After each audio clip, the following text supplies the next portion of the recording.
So you wake up on Monday morning, you turn your laptop on, and this shit comes through it, and you think, no, actually, I'll quit all over again, and this time I'll take several of them with me. But this is actually quite a good idea. So you put this to Errol and whoever, really. So you say, well, okay, well, Birmingham is this kind of frightening psychedelic place full of stabbings, so I'm never going back there ever again unless I've got an army. However, if we get rid of the morons, which I think Cyril may approve of, then you can do shit like this. So get a proper industrial policy. It all follows, doesn't it? So get your industrial policy guys to have an adult conversation with people like Cyril.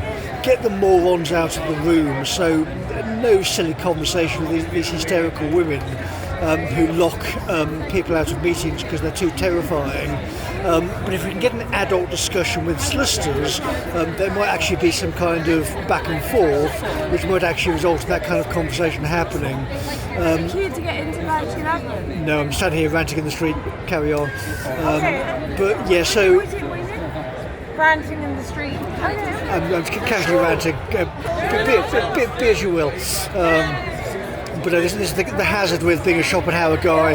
People don't realise you're just going to rant whatever they do.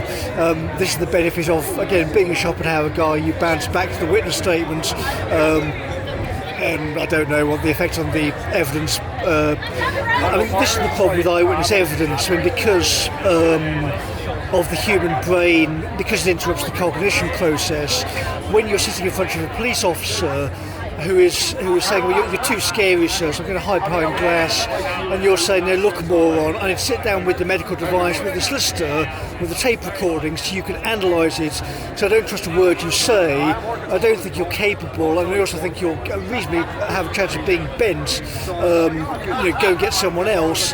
They can't do it. The woman at licensing says, go and I don't know, engage in some kind of silly bureaucratic process to avoid going through that kind of channel. But at some point, someone in the bureaucracy somewhere has to say, okay, well, the barriers are so high that some kind of intervention has to be put in place, because the proximal concern is you can't get justice via the named law firm, can you? After a year, there are so many concerns via the local authority, you couldn't get it ironed out, even if members of the law firm came up to Scotland, which they're not indicating they're going to do. You then got to indicate, well, there's been no back and forth between the bureaucrats and the law firm, so just logically you'd have to get a third party. And Holbrook probably would have mentioned this if somebody had contacted him, ergo there's been no back and forth with him. So what are people actually doing? The answer is nothing, ergo they're all just hostile. You can't just do that in a public body. You're not actually permitted to do that. It doesn't matter that we're taking the piss out of you and embarrassing your bureaucrats. Do as you're told and go and get police, which you would do normally.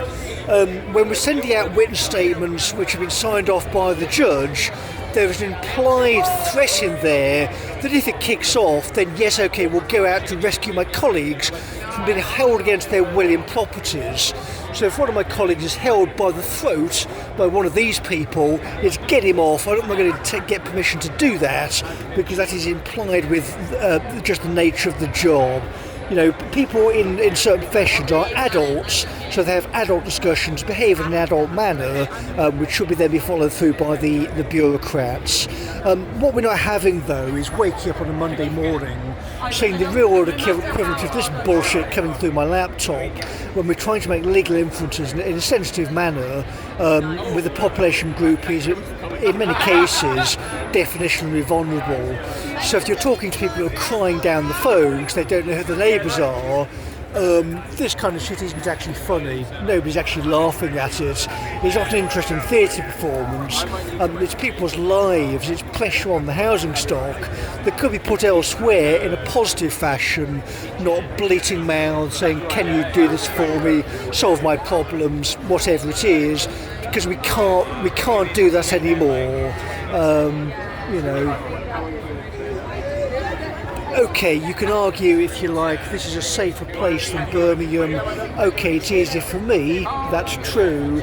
But again, a lot of people can't vanish into a magical world of make-believe and get out of physically dangerous places.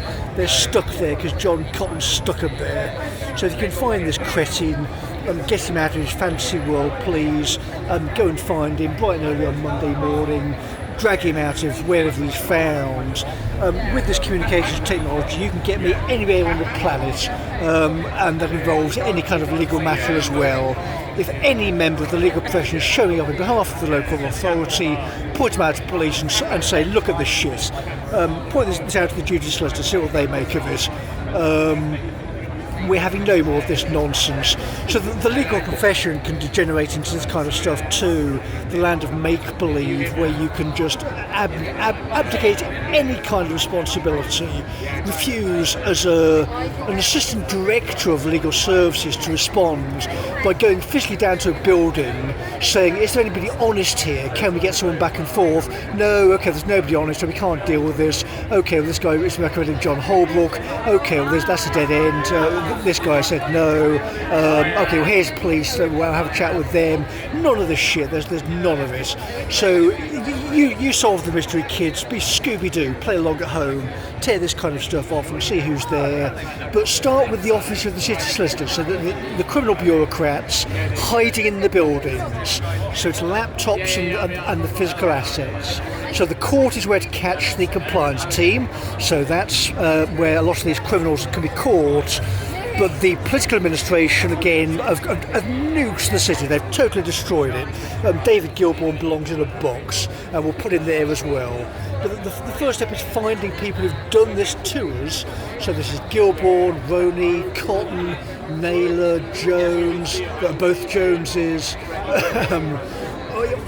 All these little crooks, go and find them, drag them in front of a camera, because I can guarantee you I haven't seen their face or heard their voice since last year.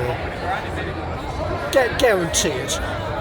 Any of my partners hear this voice coming through their laptop, they know it's true. Where are these cretins? Get them on the phone. I'm not going to chase these people. Get them up here.